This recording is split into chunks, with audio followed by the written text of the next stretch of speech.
За сайн байцгаана уу? Юуны өмнө өргө сайтыг үзэж байгаа нийт үзэгчдээ энэ өдрийн мэндийг хүргэе. Монголын Master Wrestling-ийн спортын холбоо 2013 оноос хойш 12 дахь жилдээ тасралтгүй үйл ажиллагаа явуулж байгаа.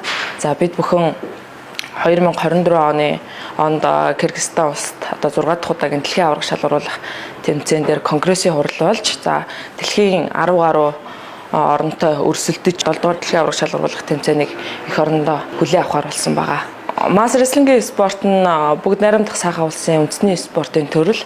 За дэлхийн 93 оронд албан ёсны салбар холбоогоо байгуулад ингээд дэлхийн нийтэд хурдцтай хөгжиж байгаа спортын төрөл. За энэхүү спортын онцлог гэхээр маш богино хугацаанд хурд түүж авахалсан ба дэсвэр төвчээр уян хатан шаардсан зэрэгтлний маш шудраг халцлааны спортын төрөл байгаа. Модон байралтай буюу Master Wrestling-ийн спорт нь яг улаан хөх талаас хоёр тамирчин гарч ирнэ. Тэмцээний таталцах хоёр удаа таталцсан. Хэрвээ 2-0 бол улаан талын тамирчин цэвэр ялалт авна ч гэдэг юм уу тий. За хэрвээ тэнцэн тохиолдолд шодоод яг бусад спортын төрөл шиг 3 дахь барилтаа нэг эхлүүлж 2-1 харьцаатай бас мөн ялах боломжтой байгаа. За өнгөрсөн хугацаанд бол нийтдээ бид бүхэн нэг 10 гаруй мянган хичээллэгчтэй 21 аймаг 9 дүүргийн хэмжээнд тархалт явагдаж байна энэ спорт. Албан ёсоор бид бүхэн 12 салбар холбоо 4 клуб байгуулсан байна. Монголын Master Wrestling-ийн спортын баг тамирчид маань дэлхийд ранкаараа 3-т чагсдаг.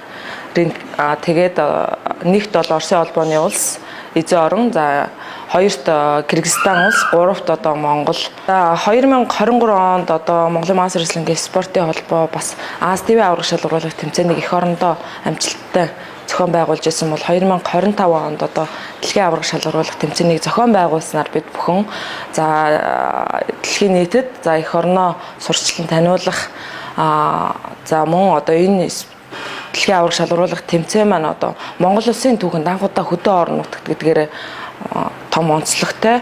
За спортоор дамжуулж бас аялал жуулчлалыг нэмэгдүүлж ингэснээрээ бас эдийн засгийн эргэлтэнд бас тодорхой хэмжээний нөлөөлөл болох болов уу гэж харж байгаа. За Монгол улсаас 33 жинд 66 тамирчин оролцсон өсвөр насны түвшинтэй ангилалд. Үндсэндээ бол 2 дэлхийн аварга шалгаруулах тэмцээнийг зэрэг зохион байгуулж байна гэсэн үг.